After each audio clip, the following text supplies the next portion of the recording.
If there were any children here, I would ask them to tell me what this is. Pencil. A pencil? No, I'm sorry. Nope. If it were a pencil, I could write with it. I could draw a picture. I could do math equations. But I can't do a thing with this pencil. It's on pencil. However, I could do something with it. It's a stick. I could stir up a small can of paint. But interesting enough, it's pretty, isn't it? It's yellow. It's got something written on it.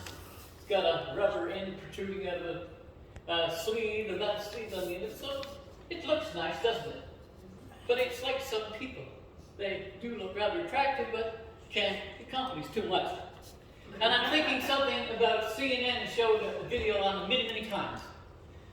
And it shows a rather attractive young lady with a pink stocking cap and a pink pom-pom sitting on top of it. And she's assisting a bunch of hoodlums ram a log into the door of the Capitol building in Washington, D.C. on January 6th. What would possess such a handsome-looking young lady to do such a violent and vicious act? Is it because there's evil in her brain, sins in her heart, that stops the real truth and love from coming outside? It's like the lead on the lead of this pencil. It covers up the lead and doesn't let it become effective.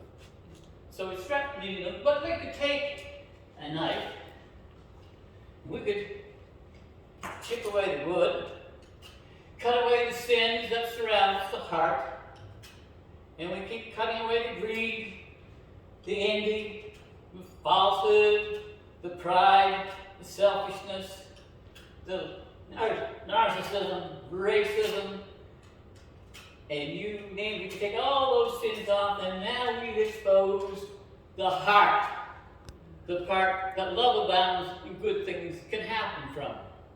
I can now take this useless piece of wood, I can write with it, I can draw a picture with it, I can figure out math equations with it, I can do all kinds of stuff. Once love has been found and the truth has been known. But there's another thing about this pencil. And some pencils have a hard lead, and some pencils have a soft lead. With a hard-leaded pencil, it makes a very dim line on the word. A very faint line that you can hardly see. It don't make much of an impression. However, a soft-leaded pencil makes a very outstanding, sharp, contrasting, bright line. It makes a good impression. Just like the person with a soft heart makes a good impression and can accomplish things through love that otherwise could not be done. And a hard-hearted person will accomplish very little. So it's good to have a soft heart instead of a hard heart. Now, there's another thing about this pencil, and it makes mistakes.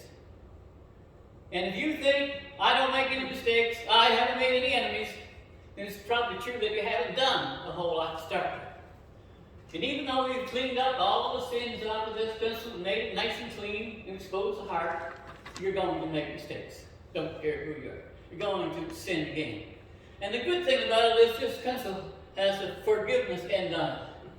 I can erase out my mistakes, wash away those sins and clean them up. But I can also reach across the way and erase out the sins of our neighbor as we forgive those who trespass against us. And there's a little something else here. There's another pencil. This would be a good guy to talk to because he's come the distance. He's known what's going on. He's done a lot of good. And it's also, according to the eraser, made a few mistakes along the way. But he's come the distance and it stayed the course.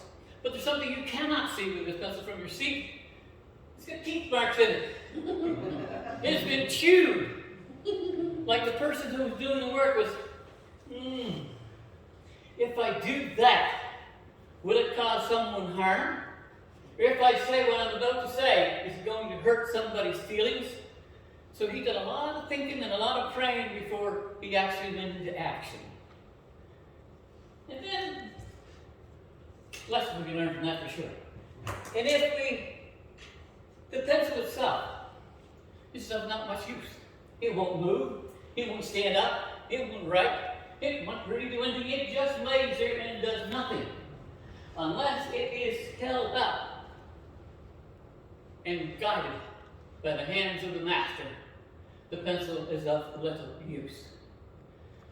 And whoops, looks like I dropped all my sins on the altar.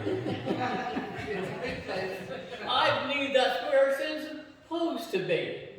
Because I think there's a hymn up there, Annika probably knows, are all your sins on the altar of sacrifice laid? Yeah, it would appear that way. Anyway, that is a few lessons we can learn from a lead pencil. Thank you so much for listening.